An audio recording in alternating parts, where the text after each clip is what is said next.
Welcome to How to Split a Toaster, a divorce podcast about saving your relationships from True Story FM. Today, take care. Your toaster might be running a bit sensitive.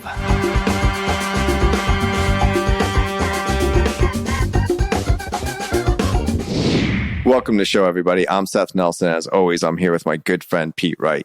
Nearly 30% of us are highly sensitive people, or HSPs. And if you count yourself in that group, it makes divorce a materially different experience. Today on the show, we welcome Chris Lyon, a relationship author and facilitator. She is a coach, board-certified hypnotist, certified in applied neuroscience and brain health, and she's helping people with relationships with themselves and others in her practice of 23 years. Chris, welcome to the Toaster. Thank you very much. I'm excited to be here. Chris, I love your background, and I'm excited to have you teach us some things because I think we use the word sensitivity, oh, you're so sensitive, probably insensitively. And I think we should start from your perspective around highly sensitive people. What is an HSP? Well, I think the way that you explained it, yes, I think that's a big problem that a lot of highly sensitive people have. Is that not only do other people misunderstand them, but I think they don't understand their sensitivity all that well, just because they were probably raised to be a non-highly sensitive person. So it doesn't really fit. Okay, I want to know what high sensitivity is. I know you're about to say, because here's my question. I know we have listeners, they have their own questions, they write in about questions. I feel like this show is for me because I like to perceive myself and put out there like big, tough divorce attorney, bring it on in court, right, Pete? Yeah, that's why you shave your head. Looks like Lex Luthor. There you go. Here's the problem. I will cry at a puppy commercial during the Super Bowl. So I want to know whether I'm an HSP or not. Okay. You just may be, but I don't know. We'll see. As far as a highly sensitive person is concerned, it's really somebody who has a difference in their central nervous system. It causes a lot of issues in the autonomic nervous system. But it is a difference in the central nervous system that causes them to have differences about the way they experience things. So they're able to take in a lot of information and energy at once, more than the average person. They're also able to feel it more deeply and process it more deeply. They're able to notice subtle nuances in the room or within their environment. There are a lot of different things to this. They can be super creative, super intuitive, artistic, and also have a ton of empathy and understanding for things. And that could be a problem because that empathy can be very invasive into their world. So, and this is big, guys, because they used to say it's 1 out of every 5, like 15 to 20% of us. But recent research in the last few years has shown that it's up to 30%. So it could be 1 out of every 3 or 4 of us who experience our lives like this. Talk a little bit more about the lived experience of being highly sensitive, and I'm curious a number of different ways, but maybe start with like the somatic experience. What do you feel in your body when you're experiencing life as a highly sensitive person? I have never heard that question. It is such an awesome question. Thank you for that. A lot of us are more... hold on, Chris. Hold on. I didn't even fish for that, Seth. I'm so impressed right now. Shut up, man. Let me have Chris, this. You need to... There's a couple rules we need to lay on the groundwork that obviously Andy, our producer, has not given to you. Yes. Is I'm the only one that gets compliments from the guests. Pete hates it. In fact, we've been doing this show a long time. I think this is the first compliment Pete got, and it just is like makes me a little squirm a little bit. You know, I'm a little red. Look, so finish the question because this is my mind is officially emoji mind blowing right now. So I have follow on already queued up. Well, some highly sensitive people are affected more with as far as physically oriented. So you were talking about somatically. They're more physically sensitive, and some are more emotionally sensitive, as Seth was talking about. So it really just depends. You can have sensitivity on both parts, but some of them are like, oh, the crowds, because of the noise, because of the lights, because of everything, And other people are like, all the crowds, all the energy, the overwhelm, the thing. But you can get overwhelmed either way. And that's another hallmark of being highly sensitive, is being easily overwhelmed. So, Chris, is this misdiagnosed, if that's the right word, where people say, I'm just anxious in large crowds? Could it be that they're just a highly sensitive person and they don't like being in large crowds because they're bringing it all in? I don't know as far as the diagnosis part, because there can be people literally with anxiety. And they may not be highly sensitive, they may be sensitive, but not highly sensitive. Also, I was in the entertainment industry for years. I actually managed a radio station and was on MTV and all the things. And I was at plenty of concerts. I was not anxious at all. I was very comfortable and safe during those. However, it was overwhelming, of course, which afterwards I would need to do to recharge.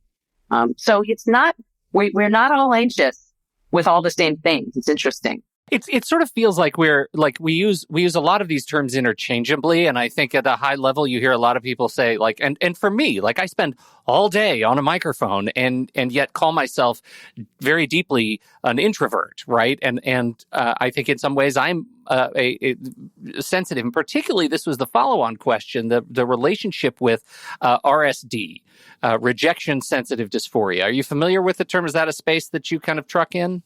Yes, RSD, and then there's also ASD. Yeah. Can you talk a little bit about that? Because I feel like it's something that fits, and particularly as we transition into this experience of divorce. Sure. A lot of those things are what highly sensitive people experience, but not all of them have them. You see what I'm saying? So it could be different things that they have. So a lot of them have a very serious experience with complex trauma. So that's from developmental stages, having trauma repeatedly, and or in subsequent relationships as well. And they can feel that trauma and experience it very deeply, which means it lives in their nervous system. So there's that. So you can have RSD, BPD, ASD, and be highly sensitive. Mm-hmm. I don't have any of those, and I'm highly sensitive. I'm sure I have others. I have CPTSD. There's so many differences that we can have as HSPs. Acronym soup. Yeah. Well, that gets me to probe a little bit on the recovery from, divorce. And, so much of what we talk about on this show is just the idea of, trying to save relationships. And much of that is saving a relationship with yourself, right? Like trying to figure out how you can be a whole person after the traumatic experience of losing a relationship like this. True. With HSPs, they tend to be, and I don't mean to say something super offensive, but I'm probably going to, they tend to be, they're very internally focused. We're very internally focused people, which means that we're self-centered. That doesn't mean narcissistic, and it doesn't mean selfish. But the self-centered part is we make so many things about us. The narratives are about, I could have fixed this relationship. I should have done this. I could have fixed it. I'm responsible for everybody. I need to clean up that mess. They said this to me, so they must not like me. It must mean I'm a horrible person. Me. And a lot of my work is just helping them kindly, gently to get over their damn selves and realize that the world is not all about just them. And if they would do more than the internal focus and step out into the external focus, it would sure give them a big advantage before, during, and after divorce. Seth, it sounds like personal responsibility time. Well, that's exactly what I was thinking, Pete, is when I'm dealing with clients and it's all about me, and we're dealing with a kid issue, I'm like, it's not about you. It's about the kids. When we're dealing with financial issues, if I'm representing the person that's going to have to pay alimony and the one receiving alimony saying, I need, and the person I'm representing is like, I'm just so tired about hearing what she needs. I'm like, I don't care what she needs. You don't care what she needs.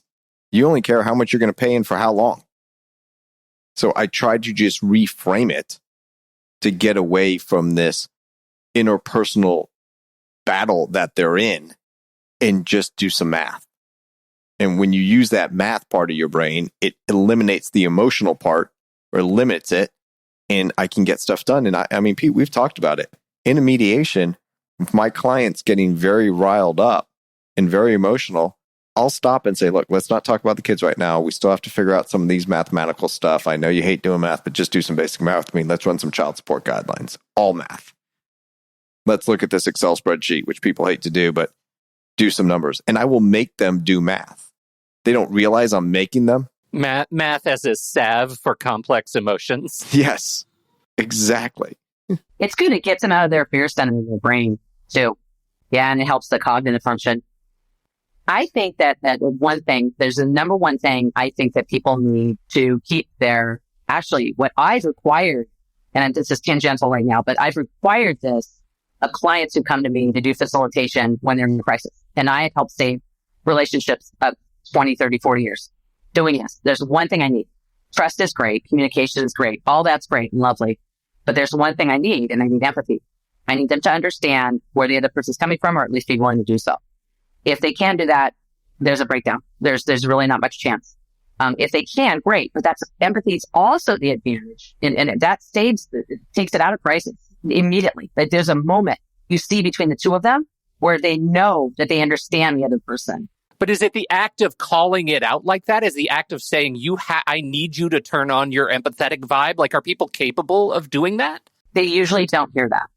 I have to actually walk them through it. I actually have to literally tell them step by step what to do. And when they can do it, I back them right on up and we start over. How do you do that? Yeah, that's what I was wondering, because I feel like there are a lot of people who might come to this and have no idea how in this context empathy is the thing that they're going to need to work through. Oh, it's huge. We start out by agreeing at the beginning that they're there for the same purpose to get this to do everything they can to get this to work out. So we start out with that intention. Sure. And so if they have that intention, then they're going to go through what I'm asking them to go through because they know what my intention is and they have said what their intention is. They've agreed that we all have the same intention. So I make them go through this over and over. There's a lot of acknowledgement and clarity and understanding. But what you can see when the tears start and they're looking at each other and they're not looking at me anymore. They're looking at each other. They're not looking down. And then it's done. The crisis is over. And I love those moments. They're the most amazing moments. But there's also moments where it doesn't happen. And you know that the crisis is the breakdown. And that's it. Well, empathy is also a benefit going through the divorce. No one talks about this, but it's what I've used. I used this with somebody who was going through a 5-year divorce with millions and millions and millions of dollars. It was one of the largest settlements that... This sounds great. I can't wait to hear this story. She got $500,000 paid to her in lawyer's fees after this. $500,000 paid back from the other side. There was a child involved. It was a mess. It was horrific. It was all the things. And there was about 12 or 13 attorneys that I personally worked with in different types of law just for this one case. So how did the empathy play in? The empathy played in is that I understood the other side.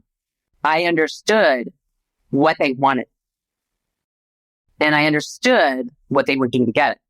So I understood that. And I understood that it really wasn't, it's never about you. Like they're doing this. They said this about me. They said this, that. You've heard that noise. It's noise that you have a special type of therapy stuff where you need to turn that stuff down and you need to shut that stuff up. There's two things I have here, Chris, because it's interesting. Certainly when they're saying, well, he said this about me, he said this about me, or he said, she said, yeah. I said, why do you care? Mm-hmm. I said, they say bad things about me all the time. I don't care. You know what I say? You don't care. Yeah, right. And that's what I'm leading them to, right? It's 100% because you're like, why? Because you're like, let me explain to you why that doesn't matter. I know that you do that. And I think it's a powerful, powerful therapy that you do. Trust me, that big props.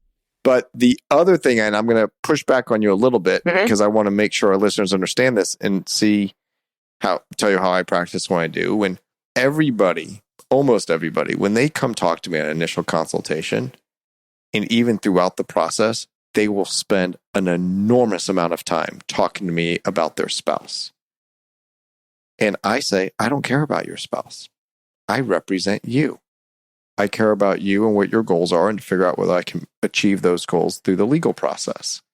So I tell them at mediation, when I meet with them, when we talk about a parenting plan, when we talk about alimony or division of assets, I said, I want you to do something that I don't think you've done in a long time. I want you to focus on you. I don't want them talking to me about the other spouse because I'm not going to get them to empathy to say, look, he's been working really hard for 15 years. I know you've been raising the children, but he's gone to work every day and we should understand that and have empathy. Like, they don't want to hear it. Yeah. And if I start with that, I'm going to lose them. We're never going to settle the case. They're going to end up in a trial. They're going to waste a lot of money. Okay. And I'll respond to that. That's called sympathy. I'm talking about cognitive empathy. And what is that then? Because I want to learn. It's understanding what they want. A lot of the times, even if there's a narcissist involved, even if there's an abusive relationship, the person who's acting like the victim or maybe the victim, it's not about them.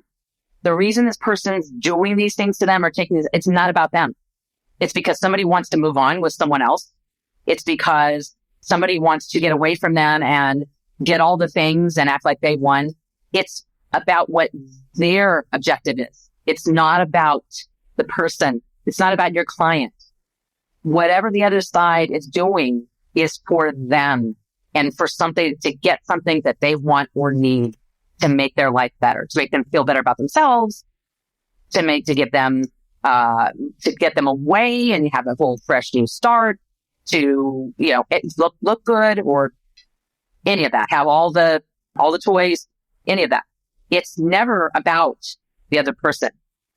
And that's the problem with the relationship, is that one or two people didn't really care about what the other one wanted or needed anymore at all. They were becoming more and more individuals who were trying to get whatever they needed.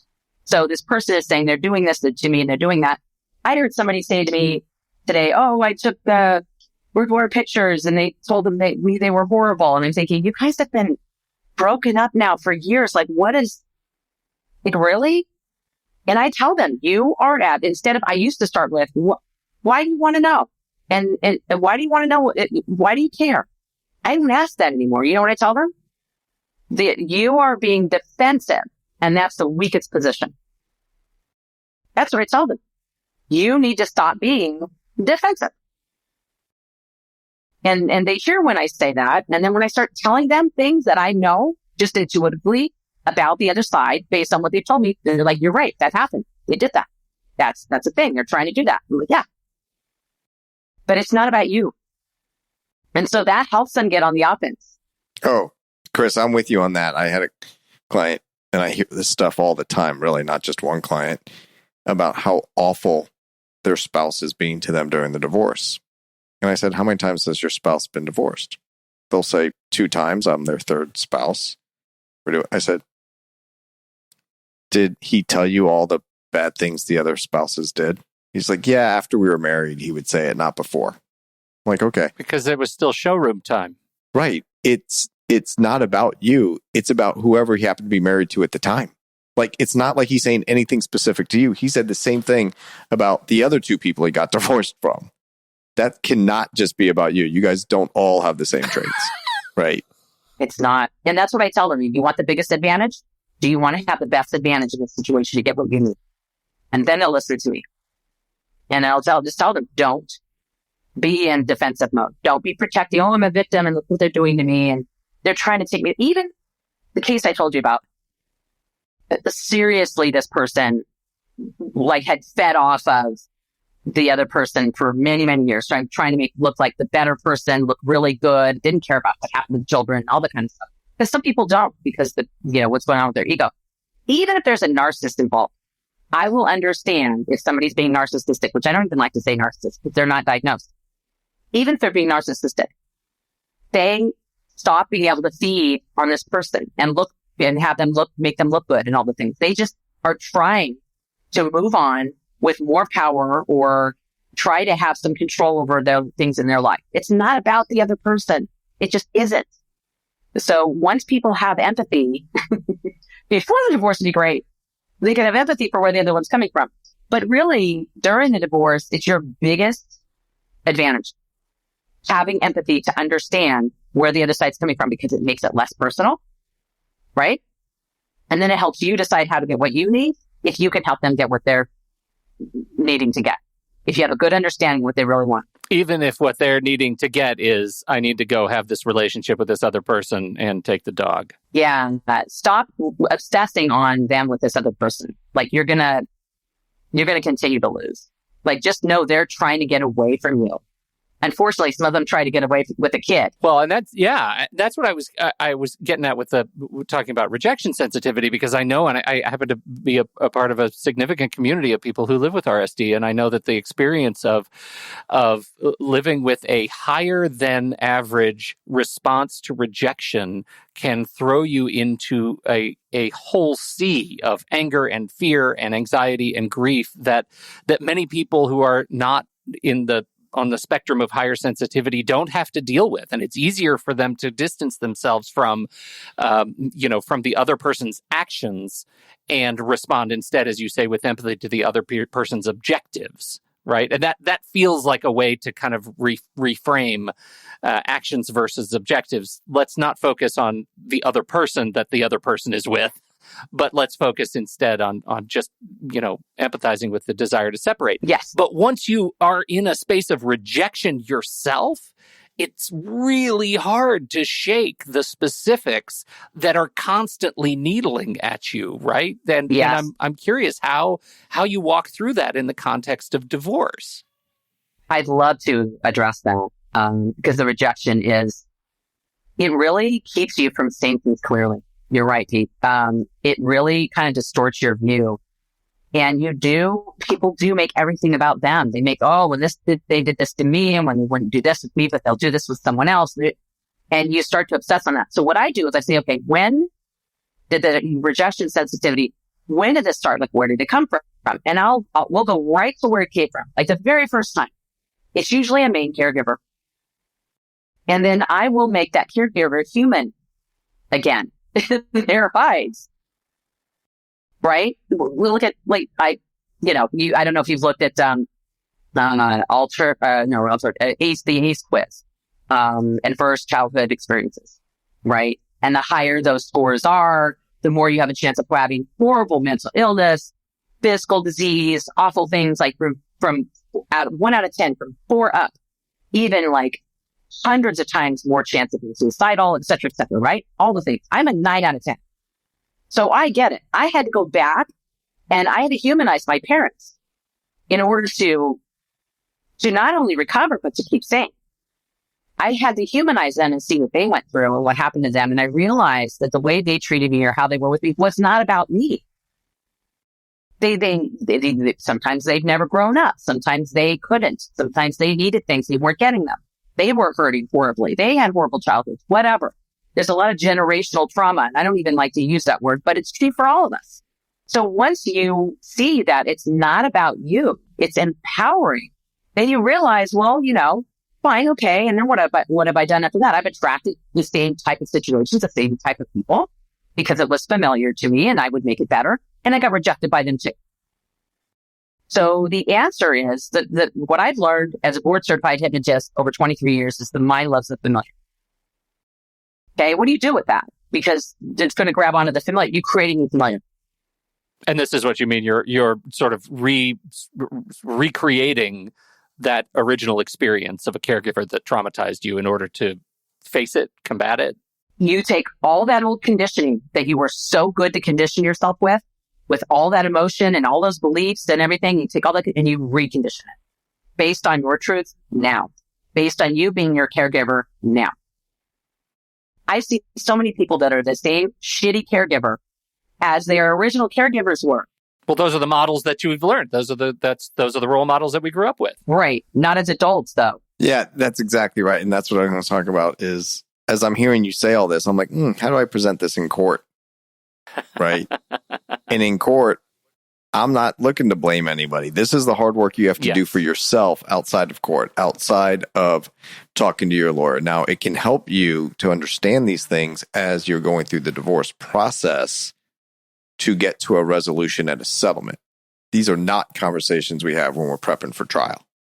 But Seth, do you see, this is like you're sitting across from a client and you see somebody, like, do you pick up on the things that, on the work that they need to do on themselves in the divorce process? Like, clearly you're not going to be doing that work for them, but what role do you have as their attorney and counselor that you're going to help guide them? He does a special kind of therapy Well, I wouldn't call it therapy. I appreciate that, Chris. I just don't want to confuse people. I call it counselor at law, and I help counsel them through the divorce process. But what I do, the answer to your question, Pete, is yes, I couldn't say I could clinically diagnose anybody, but I've been dealing with people going through one of the worst times in their lives, solid now, for 15 years. So you see patterns develop. You see how you can help people through the process. And we all think we're individuals. We all think we're unique, but we have so many similarities that I know when I say certain things that I will get certain responses. Now, I might have to say them differently, but the core of the messaging is the same. And it's not any different than a very successful coach of an athletic team that has to bring a team together. They have things that they do that they know work with the human mind and body to make individuals work as a team. I have things that we do at our office that we truly believe helps people get through the divorce process based upon years of experience working with people going through this, seeing good outcomes and bad outcomes, whatever you want to put quotes on good and bad. So yeah, and there are some clients that I will tell you, I will not represent you unless you are actively in counseling. I can't say that it's going to work for you, but I think it will help you through this process. And that's what they need to help you focus on. So when we're here, we can try to spend as much time as we can getting you through the legal process. Well, that's what I was thinking about, Seth. Like, it's really, this is, as you say, this is a game of pattern recognition. And whatever patterns you see, sometimes somebody who's stuck in a loop, and Chris, I mean, check me when I start lying, sometimes somebody who's stuck in a loop just needs someone to interrupt the pattern with observation to help start the work. And that might be a therapist, that might be your hypnotist, that might be your attorney. Right. And Seth has, I'm sure, had many clients who are obsessed with having been rejected. Yeah. And that, that puts his client at a disadvantage, and he's sitting there watching them. He can't be their therapist, but what he has to do is he has to work that, you know what? It's interesting. He's got to compartmentalize that out away from them and pick the part that will do the logic and have that sit with him. And that's going to give them the best advantage, period. So I told people before, you're really obsessing on this person. You're obsessing on them.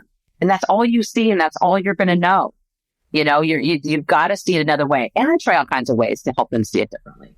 A lot of times it's a trauma bond, and the rejection is going to happen. Wait. What is a trauma bond? Well, are you starting to relate?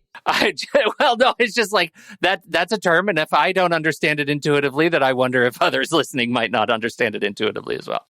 Right. And trauma bond, I mean, is that you come together with somebody who's probably not good for you based on your trauma. And sometimes both people do at the same time. Right. But a lot of times people are like, love bombed and things like that. And then the person drops them or ghosts them or whatever.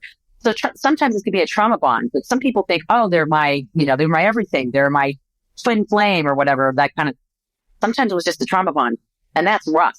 But this person's obsessing on what the other person's doing with that person because of their strong rejection, which is a trauma. And Seth's right. The answer to that is you go and you work with a therapist. That is absolutely the answer to it. And they should listen to him when he says it. It's important for the divorce process and after. So it's super responsible to do that. But there are certain things that they'll fixate on for sure, because a lot of times people have been injured or they've been abused. Seth, according to the National Institute on Alcohol Abuse and Alcoholism, 10% of children live with a parent with an alcohol use disorder. That hits your office, and what do you do? Soberlink. Independent third-party verification to make sure in real time that the parent that has the children in their care, custody, and control is not drinking.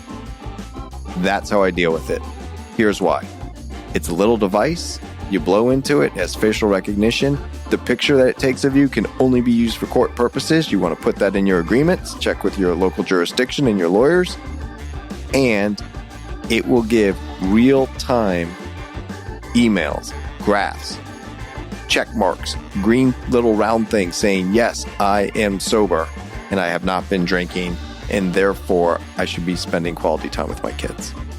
This is one of the things I love so much about listening to you talk about how you handle moving yourself forward when there is an allegation of alcohol abuse. You collect the data. That's what Soberlink is all about, is collecting the data. It has helped more than 500,000 people prove their sobriety and provide peace of mind during parenting time. It's when it's most important.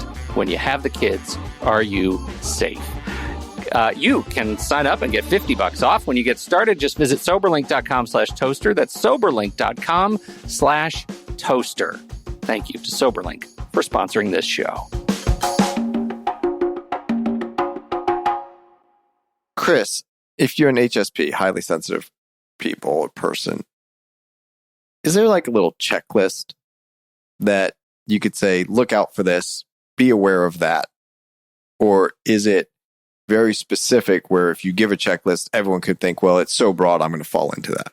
There actually is a test. Dr. Elaine Aron actually wrote the book, The Highly Sensitive Person, in the 90s. And she's written other books since then. She's done a lot of research with other people. There's other people who have done research as well on this. And the clinical term is sensory processing sensitivity. So there is a simple test. I think it's like 25 questions. And when you take this test asking about your experience in life, you learn a lot about yourself, and you can see if you feel that you're a highly sensitive person or not.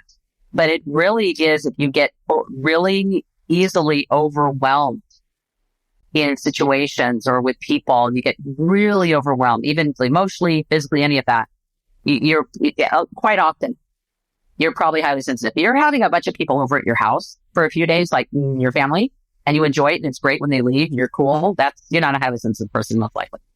If you try to make everything just right for everyone and you're like making sure everyone's got the best experience, they have a great time, and then they're gone and you feel like you can go get fetal, you're probably a highly sensitive person. If you go into a room and there's an event and there's a centerpiece on the table, and you notice, instead of that, you notice even more if these two people are mad at each other, you're probably a highly sensitive person. There are so many things, but I'll just give you an analogy that will really help you understand. Imagine a PVC pipe. Non-highly sensitive people, let's say they take information in a PVC pipe, I don't know, 3 inches or something, maybe 2-inch PVC pipe. And they're taking all their information in through that pipe all the time. HSPs, imagine a giant lampshade. They're taking in information that way all the time. They're going to experience more. They're going to notice more. They're going to get overwhelmed more quickly. And so you can look for your clients like that. And when you get clients in there like that, they're going to be self-centered. They're going to be internally focused. They're going to be really hurt. They're going to take things personally. They're going to look to you also. They're going to take their relationship with you more personally too, where they're probably going to parentify you even more easily. Parentify you, Seth. I didn't even want to ask what that term meant. I know we like to always explain terms. That one seemed a little scary. That feels important, right? Yeah, that feels really, really important. Yeah, there's looking at you as, of course, an authority figure, which I think people should not look at their doctors or lawyers or professionals or therapists or coaches as an authority.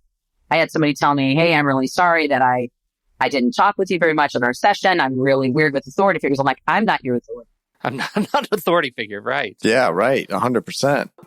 Seth, you want a hack, establish that up front. I'm your teammate. Well, I always tell people, you don't hire me, you hire a legal team. Yeah. I'm not your friend, I'm your lawyer. And my job as your lawyer is to give you legal advice and counsel, but ultimately you're the decision maker. And I will have people frequently say, well, which one should I do? Or whatever you think, Seth, let's do that. And I'm like, nope, this is a client decision. Love that. Love that. And there are legal decisions I get to make. If we're sitting in court, I get to make the decision whether I'm going to object to a question. I get to make the decision on what evidence I'm going to try to get in front of the judge. I get to make the decision on what questions I asked and whether I have a follow-up question. There's all sorts of legal decisions that I get to make that the client doesn't get to make. But when it comes time to give an ask to the court or give an ask to the other side at a mediation or in a settlement offer, those are client decisions. I will give my advice and counsel. They will know where I stand because I'm very clear. When I go to a mediation, I bring my computer. I have a form that says you're entering into this deal against the advice of counsel that I will have them sign before they sign the deal. Because I think from a legal perspective that it is a bad deal. I could get them more in court. This is beyond the court's power on what to do. However, I respect them to make their own client decision. And when I got divorced 16 years ago, not only did my lawyer have me sign a similar document, she put it in the marital settlement agreement that this was against the advice of counsel. Because legally and financially, I made a horrible deal according to the law. I didn't care. I wanted to make sure that my kids were in the house. If financially I had to do X, Y, and Z to make that, to keep them in a good school district, then that's what I was going to do. I didn't give a shit what the law said. But all of that served to elevate you, Seth, client of another divorce attorney, as the position of authority. Correct. The client reads their case. I tell them, it's your case. It's not your attorney's case. It's yours. That's right. They're on your team. 100%. And so they come in there and they like, oh, I don't want them to be mad at me, or I'm going to, I want to make sure they're happy with me, or I want to make sure that, I do what they tell me to do, or what that kind of thing. It could be a super sensitive person going in and doing that. That's not the rule. They are, but there are different things to look out for. If they're taking things personally, if they're overwhelmed, if they're, can't handle sometimes there's a lot of conflict avoidance that leads to divorce. Then you have conflict avoidant people that work with an attorney, and they're not going to speak up for what they really want and need. And that's heartbreaking to see. Yeah. Well, that's why I start every initial consult that I ever have is, what are your goals for this conversation? Goals. I want to get divorced. I'm like, that's not going to happen in this conversation. I'm not the judge. We're not there yet. We're at the very beginning part of this legal process, assuming they haven't filed yet. I said, and most of them don't know the answer, which is fine. And then I said, okay, well, let me tell you what I can do for you today. Does that sound like something you want to do? Yes. Okay, now we have our goals for today. And we move forward.